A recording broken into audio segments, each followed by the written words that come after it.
as you can see here, we have a giant pumpkin, and I've actually named her. Her name's Fridwulfa, so this is for all you Harry Potter fans. Fridwulfa was Hagrid's mother. She was a giant, and I'm thinking long term, so next year when I grow the seeds from this pumpkin, it will be Hagrid, son of Fridwulfa. So what motivated you to grow this pumpkin? Did Charlie Brown come into the scenario at all? I've always been fascinated with pumpkins, and of course I blame Charles Schulz. The Great Pumpkin, of course, is such a great children's show for anyone who loves pumpkins. I did grow a fairly large one a couple of years ago. It was about 365 pounds, and that really got me interested in they call it a sport of pumpkin growing.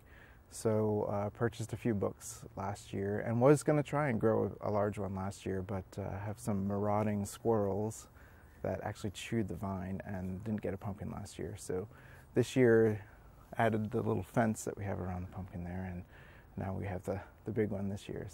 So you know, when I think of something of this scale, I'm thinking of, you know, maybe a farmer's field somewhere in the prairies. What made you think that you could be successful here in North Vancouver? There's a big pumpkin website that you can go to that has grower diaries. And last year when I wasn't successful because of the squirrel problem, I did happen on the site to get some more information about growing. And notice there's a few local growers here. There's another one in North Vancouver, and he's grown some really, really big ones. And I thought, well, if he can do it, there's a chance. I wasn't too sure about our weather. Of course, this year was fantastic growing year. The summer was fantastic. So what was it about this year that gave you this pumpkin here? It was warmer earlier, not as wet, so we were able to get the plants outdoors earlier. So she went in the ground right around May 1st, which is quite early.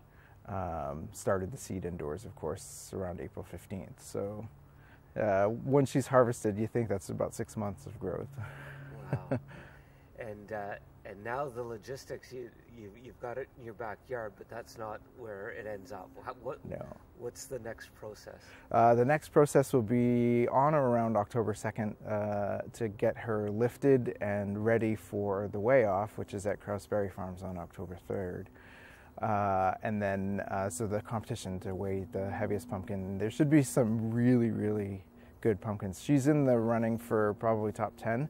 There's a couple of competitive and commercial growers that have some big ones. I know there's a grower in Langley. I think he's got 6 pumpkins over 1,300 pounds now. So this is a lot of fun. So you just grab a couple of neighbors and put it in the back of a pickup truck? It's a bit more than that. The calculation is usually one person for every 100 pounds of pumpkin. So I have a pumpkin lifting tarp, and the process to get her on the tarp and have her brought down to this area here where we can get her onto what they call a pumpkin lifting ring, which is a series of straps that connect to a metal ring. And then the individual that supplies my soil, Artisan Nurseries, they have a crane truck that they'll come in and pick the pumpkin up with a crane and put it onto the back of a truck on a pallet, and then bring it out to the weigh off, and they use forklifts to get them all off the trucks, but there we use the pallets.